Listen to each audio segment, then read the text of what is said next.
Bom dia a todos. Para quem não me conhece, eu sou Ricardo Vieira de Mello, presidente da ALAI, sócio do escritório Montauri Pimenta, Machado e Vieira de Mello, tradicional escritório especializado em propriedade industrial e intelectual. Hoje temos mais um webinar da ALAI sobre as reformas tributárias, as propostas do governo federal e do Congresso. Agradeço a presença já da Lina Santin. Obrigado, Lina.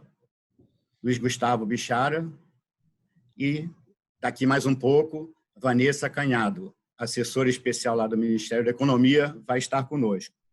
Mas, então, já passo a palavra para o Bichara e avisando a todos que as perguntas poderão ser feitas somente via chat, tá bom? E o doutor Bichara vai conduzir as perguntas ao final. Muito obrigado. Passo a palavra a você, Bichara, para comandar o nosso webinar. Obrigado. Bom dia a todos, obrigado, Ricardo. É com grande alegria que estamos aqui nesse webinar da nossa ALAI, Aliança de Advocacia Empresarial, para debater a questão da reforma tributária e com a minha amiga professora Lina Santin e com a doutora Vanessa Canhado, que em breve estará aqui conosco. Só para deixar claro, o Ricardo conversou com a assessoria dela há pouco, ela informou que está terminando uma reunião e deve estar entrando já aqui conosco. Eu acho que, enquanto isso, e também como eu já tinha, inclusive, programado, seria importante a gente só dar um overview do estágio em que a reforma tributária está hoje, tanto em termos de CBS como em termos das PECs. Então, assim, muito em resumo, eu acho que seria importante a gente lembrar que a gente tem hoje duas propostas de emenda constitucional apresentadas perante o Congresso Nacional, a 45 e a 110, ambas com o mesmo objetivo, que é a criação do chamado IBS, Imposto sobre Bens e Serviços, que seria um IVA brasileiro, em substituição aos tributos sobre o consumo hoje existentes. Então, a gente teria, na disciplina desenhada nas PECs, um IVA contra todos os tributos sobre o consumo hoje existentes, PIS, COFINS, ICMS, IPI e ISS, e na PEC 110, inclusive, salário de educação e IOF também teriam suas extinções devidamente endereçadas. São propostas ousadas, que objetivam, então, a criação desse IVA nacional e, fundamentalmente, uma tentativa de organização de uma maneira sistêmica do sistema tributário nacional. Em outras palavras, a intenção dessas PECs é ordenar a tributação, tornando-a neutra, só gravando a ponta final, o consumidor, efetivamente, dos serviços, e instituindo, então, um tributo uniforme, basicamente, ao menos dentro do respectivo ente federativo, e acabando com a guerra fiscal. Eu tenho certeza que a Lina pode nos falar um pouco melhor sobre isso. Ela sempre esteve muito envolvida, inclusive é uma das mentoras aí da PEC 45. E, por outro lado, o governo federal se manteve ausente desse debate durante quase um ano e meio, e, mais recentemente, até para surpresa de alguns, ao invés de produzir suas considerações críticas e contribuir com um debate sobre as propostas de emenda constitucional, o governo federal preferiu endereçar o seu próprio projeto, o projeto da CBS, da Contribuição sobre Bens e Serviços. É uma iniciativa que gerou uma certa polêmica, na medida que o governo federal adota a posição de, aparentemente, se preocupar com a sua arrecadação e conduzir a sua reforma tributária sobre consumo, preterindo estados e municípios. Então, a reforma para esses outros entes ficaria para um segundo momento. Acho que aí já se instaura a primeira polêmica, que é a gente compreender, e tenho certeza que a doutora Vanessa vai nos ajudar nesse ponto, por que seria melhor uma reforma só para a União e uma reforma que não congregue, não contemple estados e municípios. O fato é que essa proposta foi apresentada. Doutora Vanessa, bom dia. Olá, como vai? Tudo bom, agradeço aqui a sua presença. Desculpem o atraso. Tudo bem, Bichara? Tudo bem, muito obrigado por estar aqui conosco, uma honra. Eu estava fazendo uma rápida exposição inicial sobre o estágio atual da reforma, né, as duas PECs e o projeto da CBS. Eu já estava, inclusive, terminando, então quero aproveitar para saudá-la, né, uma honra tê-la aqui conosco, e dizer que, independentemente de eventuais discordâncias normais do processo dialético, é muito elogiável a postura do governo federal no sentido de estar viabilizando um debate aberto com a sociedade, né? E acho que a sua presença aqui hoje demonstra isso muito enfaticamente. Queria destacar isso, que acho que é um ponto importante, né? O processo de construção de normas tributárias no Brasil está sendo feito às claras, de uma maneira democrática, com um debate acadêmico, da comunidade profissional, da comunidade científica. Isso é muito positivo. Eu acho que isso é um passo relevante no amadurecimento do debate tributário e queria lhe parabenizar pela relevante participação nesse processo. Acho que, de uma maneira geral, eu já coloquei um perfil um pouco no sentido de em que momento se encontra o debate hoje, né? As duas PECs apresentadas no Congresso Nacional e a CBS. Então, se me permite, eu já iniciaria com uma indagação, para logo depois, na sequência, a gente ouvir a Lina, né? Com certeza, podemos seguir assim. Então, vamos. Então, o que eu queria lhe perguntar é o seguinte, até para a gente esquentar o debate, né?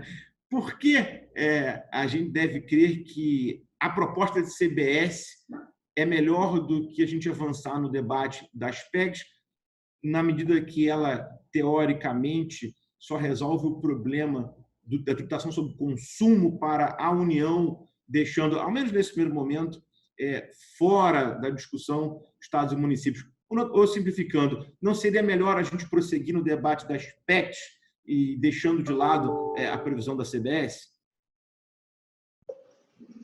Bom dia a todos. É um prazer estar aqui com a Lina, Gustavo Bichara. Conheço já ambos há algum tempo. Muito obrigada pelo convite, pelas palavras iniciais. Eu acho que essa discussão ela é concomitante, e é melhor que ela seja concomitante e não excludente. Por quê? Porque a reforma ampla da tributação do consumo no Congresso, ela, exatamente por ser mais ampla, ela tem uma dificuldade maior de alinhamento e aprovação, né? Você tem, além das questões setoriais que envolvem também IPI, ICMS e ISS, a gente tem as questões federativas, né? Que são as questões mais complexas do ponto de vista do Ministério.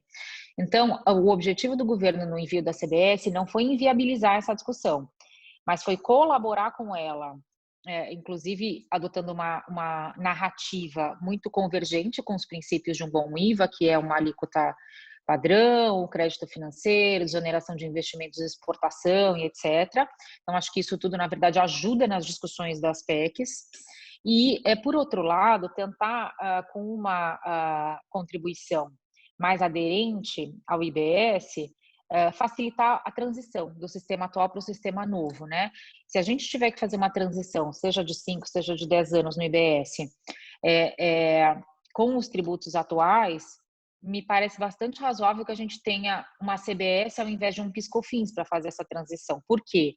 Porque, além de serem tributos mais parecidos, você tem um impacto mais imediato do ponto de vista de crescimento econômico. Então, você não precisa esperar toda essa transição e nem todo o rearranjo de todos os tributos para poder ter uma perspectiva de melhor ambiente de negócio, segurança jurídica, que é o que a gente buscou com a CBS. Então, a gente vê ganhos nessa discussão concomitante e eu queria reiterar que não é uma discussão excludente, né? Uma não exclui a outra. Bom, acho que a palavra está aqui comigo. Vanessa, que prazer estar aqui contigo. Bichara e Alai, mais uma vez, obrigada pelo convite. Fazendo coro aqui as palavras do Bichara, acho que a gente precisa parabenizar, sem dúvida, ao governo federal por ter entrado nesse debate e por estar contribuindo para a adoção de uma tributação no modelo IVA sobre o consumo no Brasil. Acho que o PL 3887 tem inúmeros benefícios nesse aspecto. A Vanessa citou alguns aqui, mas a gente teve essa ampliação da base de cálculo, então receita bruta sobre operações de bens e serviços em sentido amplo, fim de alíquota por dentro, não cumulatividade plena, fim do conceito de insumos, criando o conceito de crédito financeiro integral, acabou com um monte de benefício fiscal, que trazia muita complexidade, também trouxe essa alíquota geral com poucas exceções, e tudo isso, enfim, é muito benéfico porque contribui para um modelo simples, isonômico, neutro, com essa menor litigiosidade, que é o objetivo, sem dúvida, da simplificação da legislação tributária, e trazendo mais ainda um debate transparente sobre carga tributária. Enfim, esses são só alguns dos pontos mais positivos do sistema de CBS. Importante falar que acabou também com os regimes diferenciados, isso causava uma distorção grande de a tributação cumulativa e não cumulativa, dentre outros, rede, reintegra, PADs, enfim, são inúmeros a simplicidade que trouxe. E aí, por outro lado, e como é de fato desafiador você transformar uma tributação tão complexa, não neutra, setorial, em algo mais simples, como se propõe ser a CBS, tem alguns aspectos, alguns pontos de críticas ou de proposições de melhoria.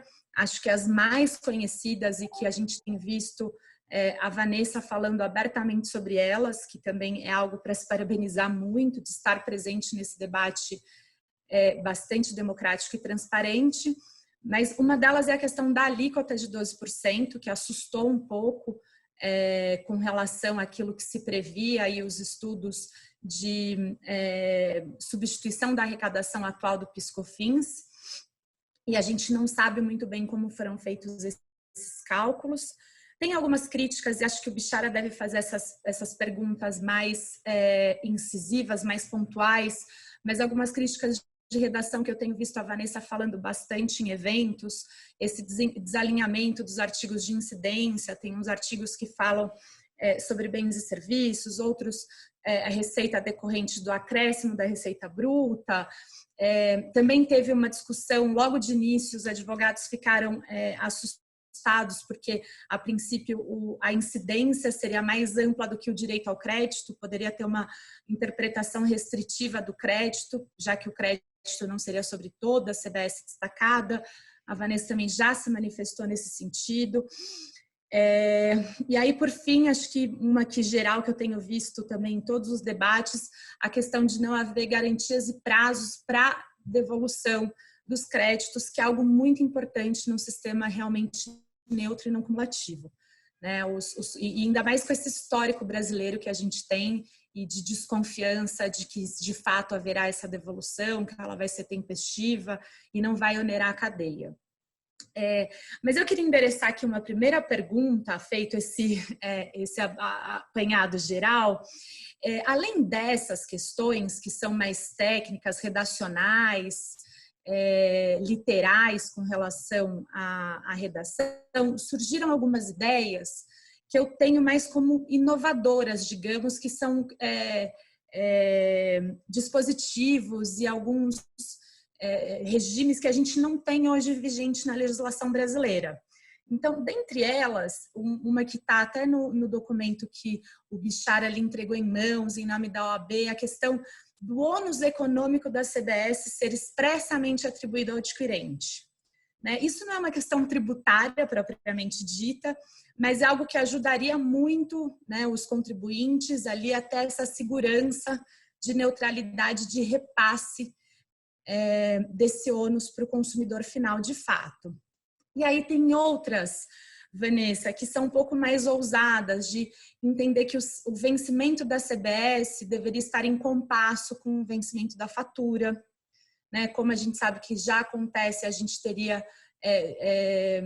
enfim, tecnologia da informação para juntar essas questões, junta aqui aquela questão do modelo Abu Dhabi, que o Raul vem defendendo bastante também na PEC 110, o reconhecimento do crédito da CBS na hipótese de inadimplência da fatura, uma exclusão expressa, embora eu entenda que o texto já traz uma limitação ali da base de cálculo, mas ainda se tem essa discussão até hoje com relação à receita de terceiros, Acho que seria interessante saber qual seria a posição, se a gente teria um dispositivo para excluir expressamente essas receitas da base de cálculo. E um ponto também que ficou bastante, enfim, questionado no PL é o fato de não autorizar a transferência de créditos, né? Eu queria entender um pouquinho o que está por trás. Mas essas ideias tidas, entre aspas, inovadoras, a minha pergunta seria mais no sentido se há espaço para que a CBS venha se adequar para trazer um modelo nesse aspecto. Se não há, qual vai ser a posição do governo nisso? Se vai ser através, ou até nessas outras dúvidas que surgem pontuais de crédito e tal, se vai ser através da resposta à consulta, como tem sido feito já no site oficial, ou se o próprio governo pretende apresentar alguma melhoria ao projeto de lei, alguma inclusão, qual seria a sua posição sobre isso?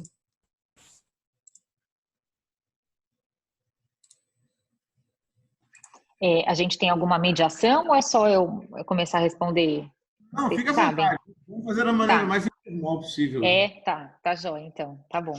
Obrigada, Lina, um prazer revê-la, entre aspas, né, pelo vídeo. Acho que a Lina tocou nos principais pontos que estavam, inclusive, no texto, né, que a OAB entregou para o presidente da Câmara e também para mim, acho que a semana retrasada, né, então vou endereçar aqui na ordem. A alíquota de 12%, eu confesso que eu fiquei um pouco surpresa com a surpresa. Por quê? Porque sempre que a gente anunciou a reforma, a gente disse que a alíquota ficaria entre 11% e 12%, a depender dos regimes diferenciados que fossem mantidos, né?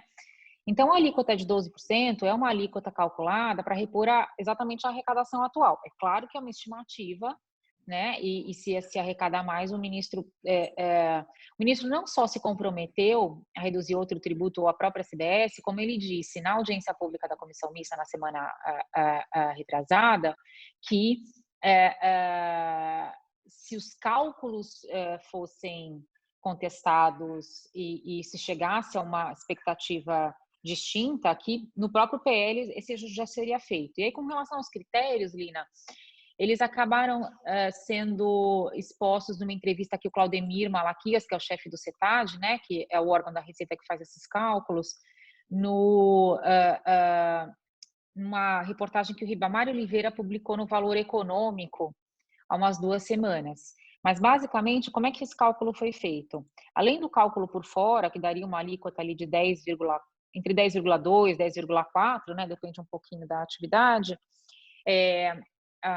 esse 1,5 ponto percentual a mais, ele diz respeito à restrição de base, como você colocou, a gente não tributa mais receitas financeiras, juros sobre capital próprio, dividendos. Dividendos, na verdade, já não eram, né, tributados nem método de equivalência patrimonial.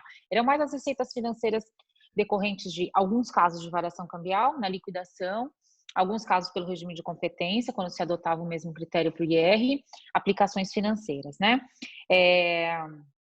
Então, essa restrição de base, claro, fez a gente perder a arrecadação, mas ganhar em segurança jurídica, como eu tenho dito. Que mais, digamos, diminui a base, consequentemente aumenta a alíquota? A Zona Franca de Manaus, Simples Nacional, as pessoas físicas que não são contribuintes da CBS no agronegócio e no transporte autônomo. Então, essas são bases, além da questão do crédito financeiro. A gente publicou, o Claudemir publicou nessa reportagem do Ribamar, o valor dos benefícios extintos e mantidos, né, esses principais. Então, por exemplo, foram extintos 67 bilhões em benefícios fiscais, mas foram mantidos ainda por razões técnicas e constitucionais, como a gente já explicou algumas vezes, 55 bi. Então, 55 bi de incentivos mantidos são 55 bi a menos na base, né? O que faz com que a alíquota tenha que subir. E assim vai acontecer para cada regime especial que for pedido e for eventualmente aberta uma exceção no Congresso. Então, eu acho não, na verdade, mais do que isso, a gente está muito aberto a um cálculo a ser escrutinado, esse cálculo ser escrutinado e diminuir a alíquota, porque, de fato, em nenhum momento das reuniões de reforma tributária que nós temos feito internamente no Ministério, houve alguma intenção de aumento de carga tributária, inclusive por conta da pandemia e da situação fiscal do país, que não é fácil, mas em nenhum momento isso foi um assunto sequer cogitado. Então, acho difícil que o governo ofereça resistência ao ajuste dessa alíquota, quer agora, quer mais para frente. Com relação ao prazo da devolução de créditos acumulados, a gente não se manifesta contra, na verdade, aquilo que ficou na lei foi o padrão, né? Você pede de 3 em 3 meses, agora sem qualquer restrição, pode ser em razão de exportação ou em razão de investimentos. E por que a Receita Federal, pelo que eu acompanhei também, não se opõe a esse prazo? Porque as situações vão ser muito residuais e o crédito é financeiro, facilitando muito a fiscalização da origem desses créditos, né? Então, por que as situações são residuais e restritas à exportação e investimentos? Porque com a alíquota uniforme de 12% e incidência sobre base ampla, bens e serviços, é impossível você acumular crédito, que não fazendo mais compras do que compras num determinado momento e vendas num momento mais para frente, numa fase pré-operacional. Fora essa situação, é impossível acumular crédito, né? Então, são muitos menos situações que a Receita Federal vai ter que analisar. Além disso, a nota fiscal eletrônica e o crédito financeiro facilitam muito a homologação desse crédito, porque hoje a Receita Federal tem que definir o que é insumo, depois aceitar uma definição subjetiva de insumo, para ir na empresa, fiscalizar para ver se aquilo é essencial para o processo produtivo, enfim. É um trabalho assim que não dá para explicar o quão subjetivo, para além de braçal, ele é. Então, nesse aspecto, me parece bastante óbvia a devolução em tempo. Até porque caixa nunca foi um obstáculo à devolução de crédito no caso do Tesouro, nunca foi. Esse é um problema dos estados, não é um problema da União. Realmente, no caso da União, inclusive a gente viu devolução de crédito no meio da pandemia, de tributo pago indevidamente. Então, não é um problema de caixa, é muito mais uma questão de objetividade na fiscalização para que os agentes fiscais fiquem mais confortáveis em homologar o crédito. E aí, o poder liberatório, né, como se chama, ou seja, poder transferir ou não crédito, também não me parece um problema. De novo, é uma situação muito residual, né? Se você não for exportador e se você não fizer investimentos em fase pré-operacional, não tem como acumular crédito. E mesmo nessa fase, se você tiver imposto de renda de fonte ou se você tiver contribuição patronal, contribuição INSS, né, contribuição previdenciária, também pode compensar com qualquer tributo. Então, ainda que você não tenha a operação, você tem alguns executivos, né, contratados, você pode ter alguns empregados, enfim. Então, é bastante residual essa situação, mas não me parece um problema a transferência de crédito. A gente só achou desnecessário. Com relação ao ônus econômico para o adquirente, Lina, eu já manifestei a minha posição que não encontro nenhum óbice do ponto de vista tributário, né, dessa obrigação de repasse do ônus econômico ao adquirente. Eu acho que a gente tem uma norma, na verdade, de direito privado para ser discutida, e aí uma questão de como é que se desenha essa intervenção do Estado nos contratos, que eu acho que não é muito simples, mas eu acho válida a discussão para evitar desgaste entre clientes e fornecedores. Não é nenhum problema, é uma norma de direito privado, como eu disse. Então, a gente acha que esse tema pode ser tocado, com certeza. E aí, já emendando, claro que pode ser um ajuste no PL. A gente não está... o que a gente está procurando fazer é não falar sobre o que vai vir expressamente no PL ou não, como ajuste, até porque isso está no Congresso, né? Não é mais uma matéria do Executivo. Mas a gente está procurando esclarecer os pontos, porque as pessoas não têm ideia de como tentar deixar as coisas mais claras vai tornar a legislação mais complexa. A versão anterior da reforma do PIS/COFINS tinha vazado, né, quero dizer, antes desse governo, e a gente lembra como ela era extensa e complexa. Por quê? Porque se procurou manter um excesso de regras, não só mais regimes especiais do que a gente manteve, mas também uma tentativa de explicitação de exclusões de base, direito de crédito, que, na verdade, prejudicam a segurança jurídica, porque quanto mais palavras, quanto mais esclarecimentos, mais dúvidas, né? Então, imagine o seguinte, eu vou fazer uma lista do que do que não compõe a receita bruta. Então, faz uma lista do dividendo, MEP, etc. Aparece alguma coisa nova que não está na lista, já começa a discussão, né? Então, eu vejo que a gente não deveria amarrar a legislação, a gente deveria procurar reforçar os princípios da legislação, reforçar a exposição de motivos, reforçar o diálogo, pareceres normativos. Eu tenho conversado já com a Receita sobre isso. Não que a gente não queira ou não esteja disposto a propor alterações ou concordar com alterações do Congresso, mas eu acho que a gente tem que diferenciar aquilo que realmente precisa ser ajustado daquilo que a gente acha que colocando vai trazer mais segurança jurídica, porque eu confesso que eu tenho uma posição um pouquinho diferente nesse aspecto. Com relação a regime de caixa, Aline, eu acho maravilhoso um IVA no regime de caixa. Em nenhum lugar do mundo que eu conheça tem. Eu acho que é um sonho de consumo, né? Um crédito e débito pelo regime de caixa. Agora, eu duvido que a gente esteja preparado para isso do ponto de vista tecnológico, né? Acho que não tem como a gente fazer coincidir o IVA. Com o vencimento da fatura, sim, já é assim hoje, mas com o pagamento da fatura, é muito complicado, porque a gente teria que adotar o mesmo regime para o crédito. E aí, como é que a gente faz para ter o crédito por competência e o débito por caixa? Não dá, a gente transformou o imposto em tributo mais sujeito à regra de apuração de renda do que de consumo, né? Porque a regra de consumo independe do pagamento, né? Que é a lógica do IVA. Então, não que a gente seja avesso, mas eu acho que a gente não está pronto para isso. Mas se a gente tiver, obviamente não é uma oposição do Congresso, do governo, ter um IVA no regime de caixa. Só me parece realmente um pouco precipitado. Por fim, com relação à receita de terceiros, eu dei 10 anos de aula de PiscoFins e essa era uma das aulas, era só para isso, né? Então a gente discutia a questão dos valores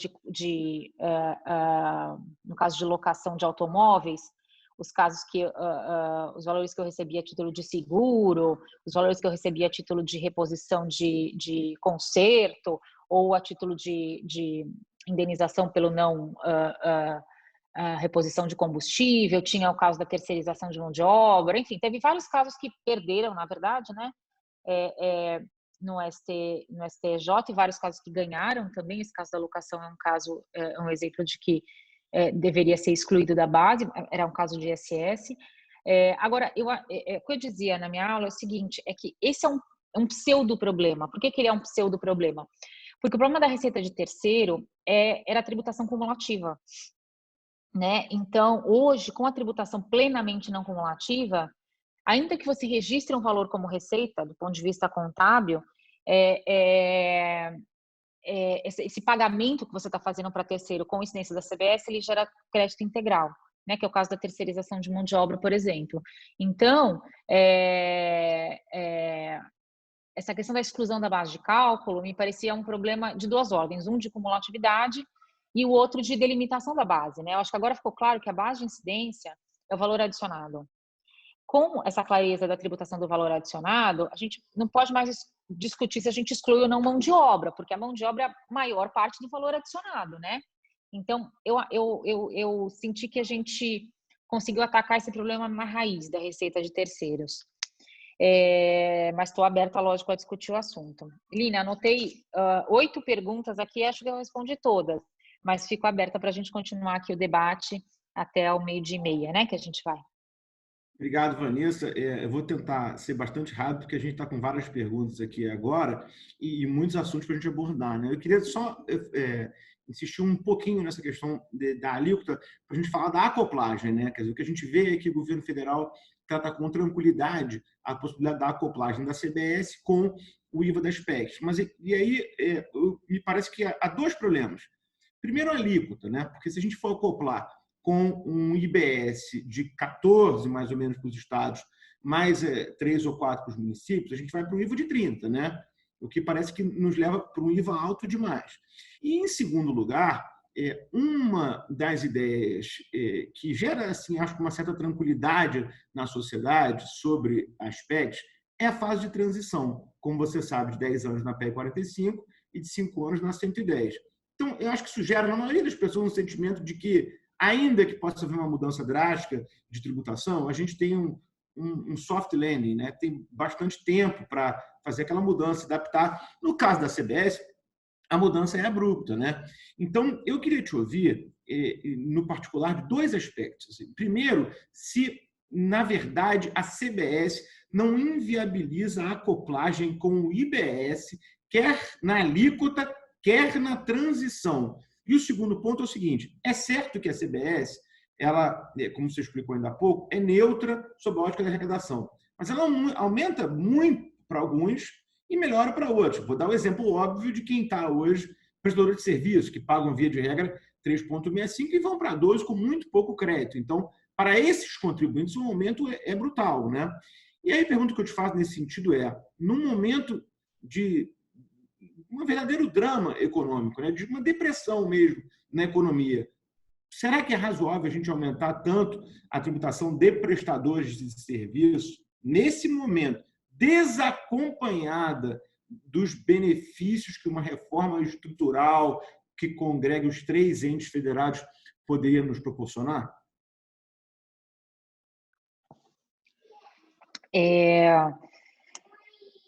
Com relação à acoplagem, é que eu acho que as PECs, a 110 e a 45, são distintas nesse aspecto, né? A PEC 110 não fala muito de como vai ser formada a alíquota, então é um pouco difícil de saber no sistema da PEC 110 como é que ficaria essa acoplagem, mas na PEC 45,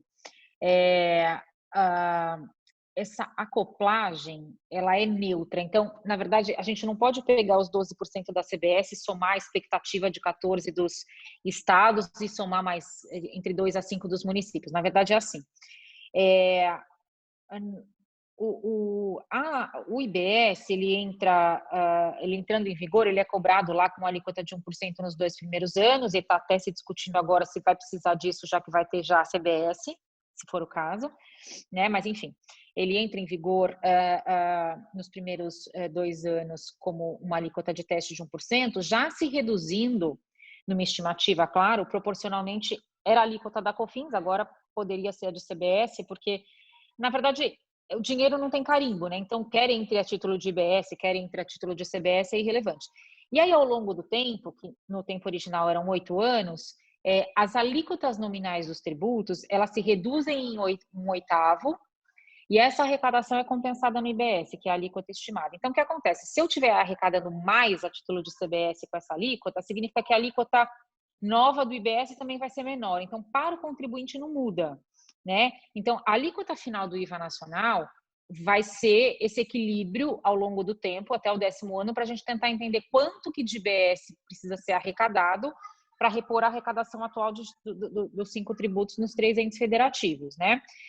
E aí há várias estimativas, o IPEA tem uma de 26, alguma coisa, o CECIF tem a estimativa de 25, e de fato fazer essa estimativa é difícil, porque você tem que fazer a estimativa com dados de consumo, né? Para você tentar entender o potencial de arrecadação do tributo, não mais na origem, mas efetivamente no destino, onde está o consumidor final. Então é difícil fazer esse cálculo.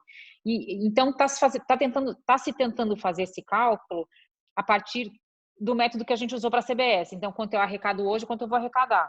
Mas é muito difícil, especialmente por conta do ICMS, porque o ICMS, você não tem clareza do valor da renúncia fiscal, você tem muitas peculiaridades, então é muito difícil fazer esse cálculo. Mas o que eu quero dizer é o seguinte, é que se a alíquota de 12 da CBS estiver superestimada, a alíquota do IBS vai dar menor do que ela seria necessária para repor a arrecadação, porque eu já estou arrecadando, entre aspas, mais, o que eu não acredito que seja.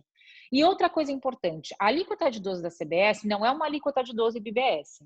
Por quê? Porque, como eu disse, a alíquota de 12 tem Zona Franca de Manaus, tem Simples Nacional, tem as pessoas físicas que não são contribuintes no agronegócio, no transportador autônomo, enfim, isso só para falar dos maiores, né? Então, veja, só a Zona Franca de Manaus e o Simples Nacional são os 2 maiores gastos tributários. Então, não tem como a gente negar que tirá-los da base, como a gente teve que tirar na CBS, por questões constitucionais, acabou aumentando a alíquota. Então, eu acho que a gente teria que fazer uma conta, talvez mais próximo dos 10,4, 10,2 que foram anunciados, considerando basicamente um cálculo por fora. Tá? E seria uma alíquota, digamos, sobre uma base ampla. E aí, a gente entra nessa questão dos setores, né? É uma alíquota que vai onerar muitos setores e tal. Embora isso seja difícil de prever por conta de toda uma alteração nas cadeias, nas intersecções da economia e também com as perspectivas de crescimento econômico, a gente não está... Essa é uma discussão que não é uma discussão propriamente de reforma tributária. Por que eu estou dizendo isso? Porque uma discussão de reforma tributária na atual situação fiscal do Brasil é uma discussão sobre desenho, né? Como é que o sistema tributário é mais neutro, é mais justo, é mais simples e favorece o crescimento econômico. Então, isso é uma discussão de reforma. A alíquota final é uma discussão muito mais de distribuição. Então, enfim, se a gente entender que alguns setores precisam de uma transição maior, né, como foi o caso do documento da OAB, ou precisam de uma alíquota menor, ainda que por um tempo, essa é uma questão difícil de opinar, porque do ponto de vista de governo federal, a gente não pode reduzir a arrecadação, né? Senão a gente vai, enfim, para um buraco, infelizmente, talvez sem volta. Então, acho que nesse momento a discussão é mais de quem vai pagar mais para eventualmente alguém começar pagando menos. E mais do que isso, eu acho que a gente só precisa ter consciência do seguinte: as diferenciações são a raiz das dúvidas e do contencioso, né? Então, quando você faz alguma diferenciação, eu vou dar um exemplo: saúde, um clássico, né?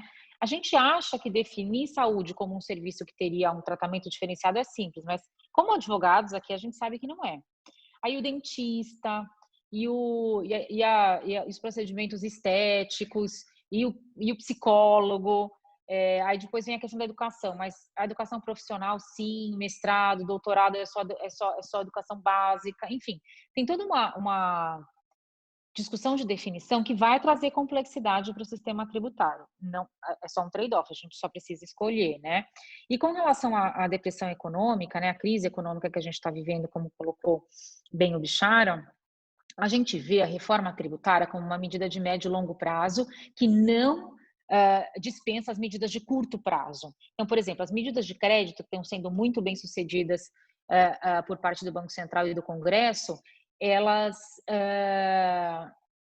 de algum modo buscam dar esse fôlego, né, financeiro para as empresas, assim como as normas estão sendo discutidas com relação à renegociação de contratos e etc. Então, as medidas de curto prazo seguem sendo tomadas, assim como o auxílio emergencial.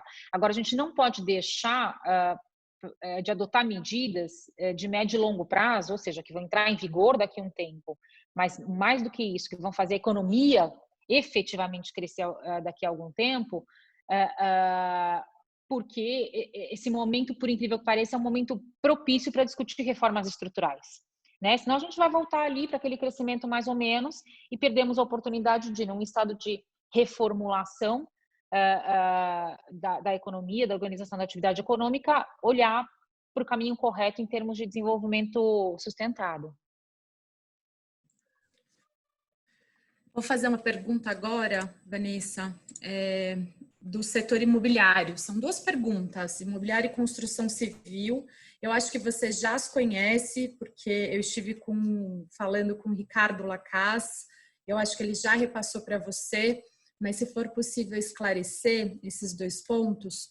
O primeiro é com relação a condomínios comerciais, porque a legislação, o PL prevê a não incidência para as pessoas físicas, né? E só equipara aquelas da legislação do IR. E os condomínios comerciais não estariam equiparados na legislação do IR, mas não ficou muito claro se eles também estariam excluídos da incidência da CBS, a exemplo dos shopping centers, dentre outros. E o segundo seria mais ou menos dentro dessa mesma lógica, o PL excluiu também da incidência da CBS os imóveis residenciais novo usado para pessoa natural. Mas só queria deixar claro se aí dentro de imóvel residencial também estão os lotes residenciais. Acho que dentro da lógica da incidência do IVA e de todo a exposição de motivos, me parece que sim, para ambas, só que queria te escutar a respeito. Lina, o que exatamente dos condomínios comerciais? Porque, por exemplo, no caso do shopping, obviamente que provavelmente as pessoas do setor imobiliário entendem isso em mais detalhes do que eu. Então, eu vou te dar a minha percepção de como eu vou encarar a pergunta. Num shopping center, você tem diversos serviços contratados, né? O shopping em si, né? E aí, todos esses serviços dariam direito de crédito, considerando que o condomínio, nesse caso, teria um CNPJ, tá? Não seria um condomínio do tipo residencial. Ofere as receitas de locação dos espaços, né? Que seriam tributadas porque é exatamente a atividade principal disso. Agora, quando você é organizado como condomínio, em princípio, você precisa prestar o serviço em nome de alguém, né? Então, por exemplo, nos condomínios residenciais, você tem uma empresa contratada, um terceiro, que, na verdade, emite uma fatura contra o condomínio. O contribuinte, no final das contas, são os condôminos, como se fosse um fundo, né? Então, os condôminos vão pagar esse 12% nos seus boletos e não tem muito... o condomínio, na verdade, é transparente, né? Porque como é que ele vai se creditar? Para que ele vai se creditar de um valor ou se debitar de um valor, se na verdade ele funciona como intermediário. Então, acho que precisa esclarecer um pouco melhor. Eu recebi o e-mail do LaCasa, mas ainda não conseguia ler com toda a atenção que é necessária, mas a gente precisa entender se o condomínio ele vai adotar... Espera só um minutinho. Vitor, já está no telefone, desculpa. A gente precisa entender se os condomínios vão funcionar como esse intermediário, atuando em nome de alguém, e a gente tem que ver em nome de quem que ele está atuando, em nome de pessoas físicas ou de pessoas jurídicas, e a gente precisa entender essa equiparação por meio de utilização do CNPJ, que existe, por exemplo, no caso dos consórcios, etc. e tal, como é que ela vai se operar no micro, ali na regulamentação. Mas uma coisa a gente não tem dúvida. A ideia da CBS é ser neutra.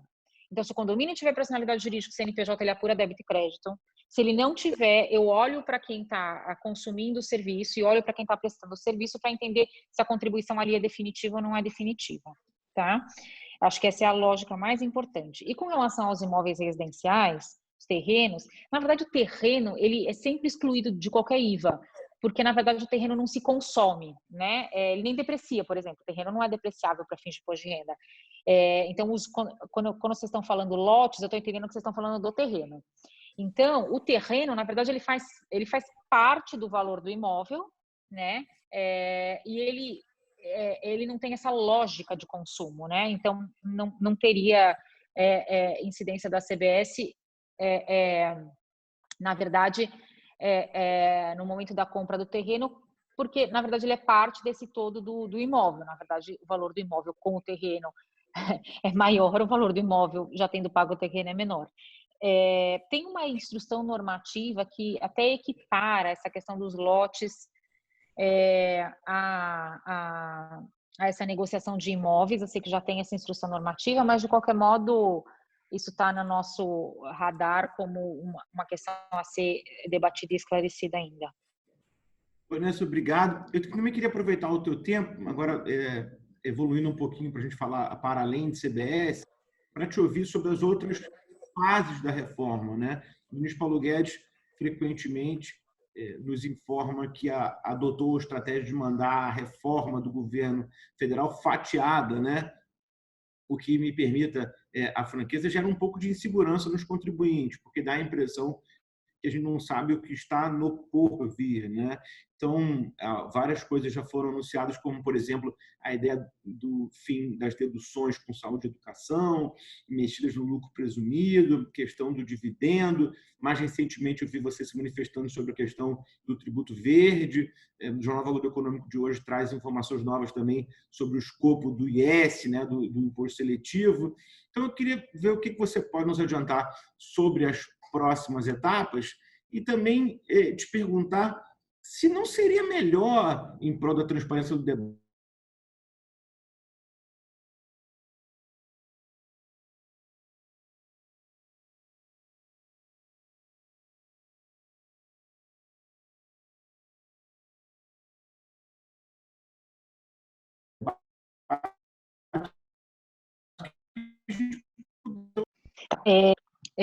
Sem dúvida alguma, o contra é esse que você colocou, né? A gente fica esperando pelos próximos passos, mas o a favor é que a gente consegue discutir com bastante profundidade, como está sendo o caso da CBS, todas as situações específicas, como fazer uma boa transição, como mitigar impactos, o que foi recebido de maneira adequada, o que precisa ajustar. Então, por um lado, isso é bom, né? O nível de detalhe com que a gente consegue discutir. Agora, falando do lado ruim, né, que seria essa expectativa, eu acho que ela também seria ruim se a gente tivesse enviado tudo de uma vez. O que eu quero dizer? Pela CBS dá para perceber um nível de detalhamento, estudo e de narrativa que você tem que construir para conversar efetivamente, não um nível abstrato e retórico, mas com os vários setores. Então, se a gente enviasse tudo de uma vez, o nível de informação a ser produzida e a capacidade de atendimento dos vários interlocutores para debater também seria menor. E aí, me parece que isso talvez causasse mais insegurança. É um assunto difícil, Bichara, eu não sei te dizer exatamente qual é o correto, mas na nossa avaliação, inclusive para permitir que os agentes econômicos se organizem, uma medida de cada vez nos pareceu mais adequada, inclusive a avaliação da SPE também foi essa. Agora, o que a gente não consegue evitar é um pouco dessa especulação da imprensa, né? Então, como a gente tem um gargalo, uma discussão agora sobre as questões ambientais, mesmo que a gente não tenha anunciado nada, essa história do tributo verde aparece, né? A questão da desoneração da folha também é inevitável porque o setor de serviços gostaria de atrelar a discussão do IVA à desoneração da folha. Então, é difícil evitar essas especulações, mas o que a gente pode garantir é que nada vai ser feito com a intenção de entrar em vigor rapidamente, ou seja, tudo que vai ser feito vai ter esse tempo de amadurecimento, debate, além do próprio princípio da anterioridade, né? Então, acho que essa foi a decisão que a gente tomou. Essas foram as razões, né, pelas quais a gente tomou essa decisão de fatiar. E aí você podia adiantar para a gente só alguma coisa, lógico, na medida do possível, né? Sobre alguma coisa sobre as próximas fases? Tem alguma coisa que já está, que não está mais, cuja informação não esteja mais embargada? Não, ainda não. Desculpe. Vanessa, aproveitando aqui o gancho do Bichara, e sobre CPMF? Bom, não é CPMF, como o ministro Paulo Guedes costuma dizer, mas, enfim, popularmente vem se falando da nova CPMF. Qual é sua, enfim, o que você tem visto aí? Qual é a sua postura com relação a esse trade-off da desoneração da folha versus instituição de um tributo? Ele é realmente só sobre transações digitais? Ele é mais abrangente? A gente tem essa dúvida. Se fosse só sobre transações digitais, me parece que a receita, potencial arrecadatória, ela é muito inferior àquilo que precisaria substituir para, de fato, desonerar mais a folha. Então, coloca um pouquinho aí a sua visão sobre esse tema para a gente, por favor.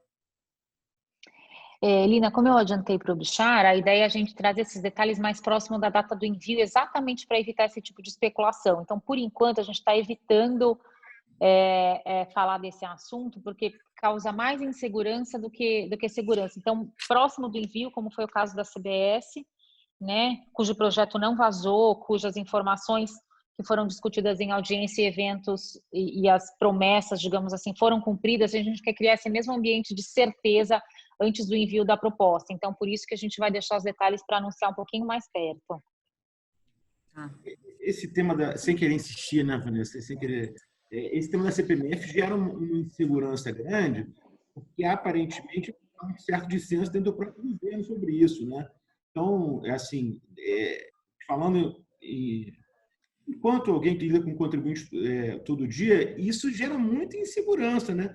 Porque, ao mesmo tempo que a gente vê você dando as explicações técnicas e consistentes, a gente vê outras pessoas no Estado da Fazenda defendendo CPMF se manifestando contra o IVA, né? Então, assim, para o contribuinte fica uma coisa...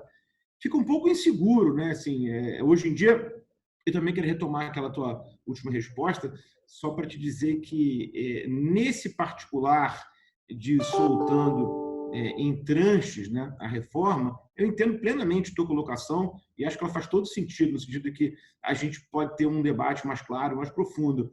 Mas, por outro lado, gera muita insegurança. Imagina um investidor estrangeiro hoje pergunta para a gente se há tributação de dividendo no Brasil. A resposta é, não sei, a gente tem que esperar, né?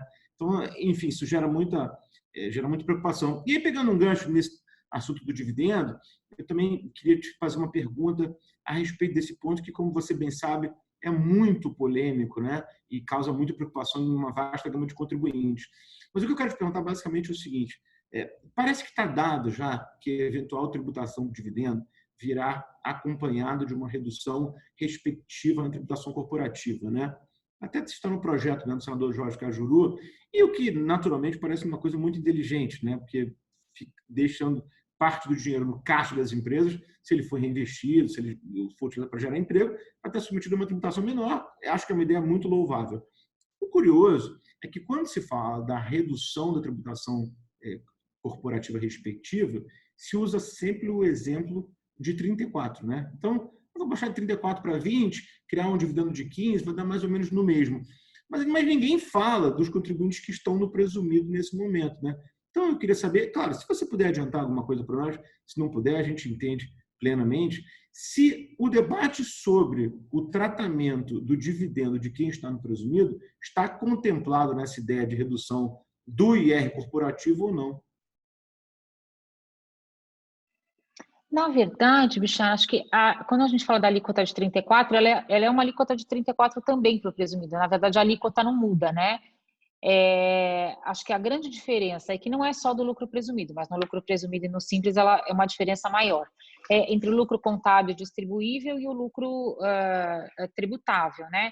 Então, hoje, a parte do lucro que é distribuída, mas não foi previamente tributada, inclusive por alguma razão nas empresas de lucro real, ela acaba tornando a alíquota efetiva geral menor, né? Ou tornando a alíquota, digamos, gerando uma dupla não tributação, né? O lucro não foi tributado na pessoa jurídica e não será tributado na pessoa física. Então, o objetivo é equalizar a tributação da renda olhando para a capacidade contributiva das pessoas, não mais para o modelo de empresa, né? Então, todo o tributo pago na empresa seria uma antecipação ajustável conforme a renda recebida pelas pessoas. Então, hoje, se você for pensar, você tem acionistas que recebem 10 mil reais e acionistas que recebem 50 mil reais pagando o mesmo tributo, né? Porque está tudo concentrado na pessoa jurídica. E eu adotando um modelo mais parecido com o resto do mundo, a gente consegue um nível de justiça fiscal maior, que é, aliás, uma razão pela qual a gente tem sido muito criticado por não ter enviado ainda essa proposta, né? Porque seria uma proposta que traria mais equidade para o nosso sistema e ainda não foi enviada. Mas a lógica é essa, tentar não fazer mais diferenciação com base no sistema de tributação da pessoa jurídica e considerar sempre um imposto pago por antecipação, né? Para trazer uma maior equidade para as pessoas físicas, no fim das contas, né? E deixando a atividade econômica sendo exercida de maneira menos onerosa. Então, acho que essa aqui que é a lógica, é tratar mais essa questão da base e menos a da alíquota. Acho que seu microfone está no mudo. Aproveitando aqui o... Gente, eu só tenho mais 2 minutinhos, porque eu tenho uma reunião logo em seguida, tá? Desculpem. Então vou aproveitar para fazer 2 perguntas do setor de seguros e resseguros. Uma diz respeito à não incidência da CBS sobre operação de cessão e licenciamento de marcas e patentes. Então, há uma insegurança com relação à ampliação do conceito trazido no artigo 61 do PL, incluindo a cessão e o licenciamento de direitos, inclusive intangíveis. Então, como ficaria? Vai incidir a CBS sobre essa operação de licenciamento, de cessão e licenciamento de uso de marcas e patentes? E a outra com relação à CBS sobre prêmios de resseguro cedidos ao exterior. Antigamente tinha aquela redação da 10865 que trazia uma redução da base de cálculo para 15%, e o PL não trouxe essa redução.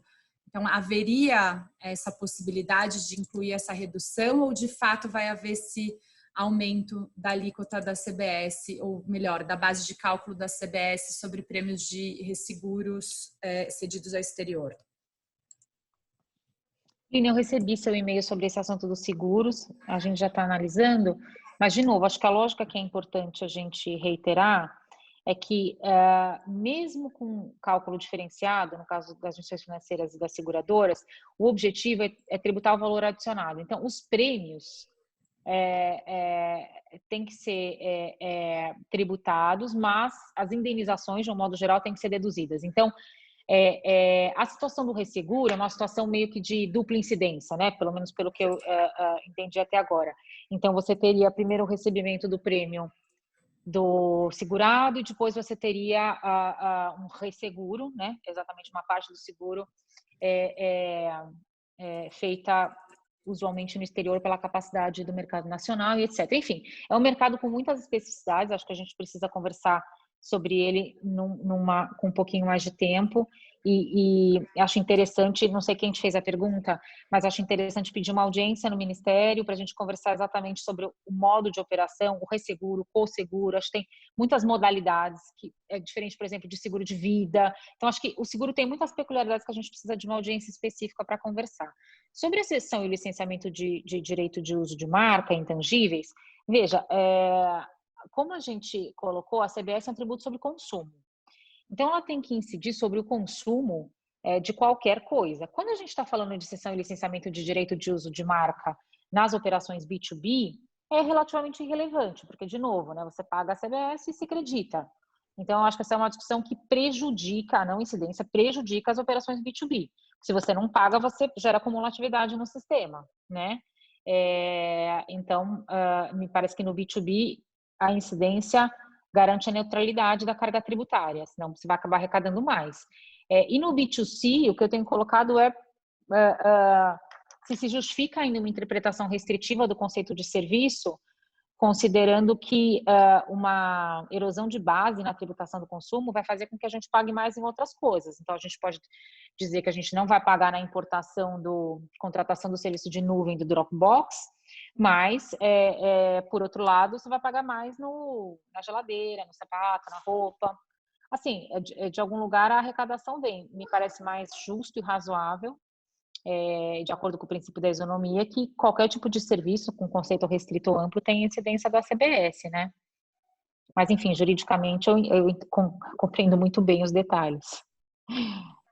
Vanessa, então, eu acho que a gente já pode se encaminhar para encerrar. Em respeito ao teu tempo, queria mais uma vez agradecer a tua presença, dizer que ficaram aqui inúmeras perguntas que, infelizmente, a gente não teve tempo de intervenção. Enfim, depois a gente tenta responder de alguma maneira. E já, como o assunto é realmente polêmico e muito amplo, já deixar você convidada para uma próxima rodada, qualquer dia desse aqui com a LAI. Vai ser um prazer. E queria reiterar, em nome da LAI, nosso agradecimento, não só pela sua presença, mas, sobretudo, pelo debate franco, desabrido, técnico. Sem dúvida, acho que o fato de você estar à frente desse assunto e ter essa postura tão franca, tão aberta, é uma segurança para os contribuintes que, de qualquer maneira, pelo menos um bom debate, um debate técnico, efetivo, a gente vai conseguir ter com o governo federal. Lina, muito obrigado pela sua presença. Infelizmente, acabou que ficou muita coisa na pauta, mas, como eu disse, tanto você quanto a Vanessa já estão convidadas para uma próxima rodada aqui com a gente. Muito obrigado a vocês duas. Obrigada, Lina. Muito obrigada, Bichara, pelo convite. Na verdade, vocês não precisam agradecer, isso é parte importante do meu trabalho, estar dialogando com a sociedade para poder explicar as razões das nossas decisões. Desculpa, Lina, acho que eu te interrompi. Imagina, você primeiro. É muito bom estar aqui escutando e espero que a gente se encontre mais vezes e continue tirando essas dúvidas. É sempre muito esclarecedor. Foi um prazer, estou à disposição da LAI. Com certeza. Eu também. Obrigada, viu? Obrigado a todos.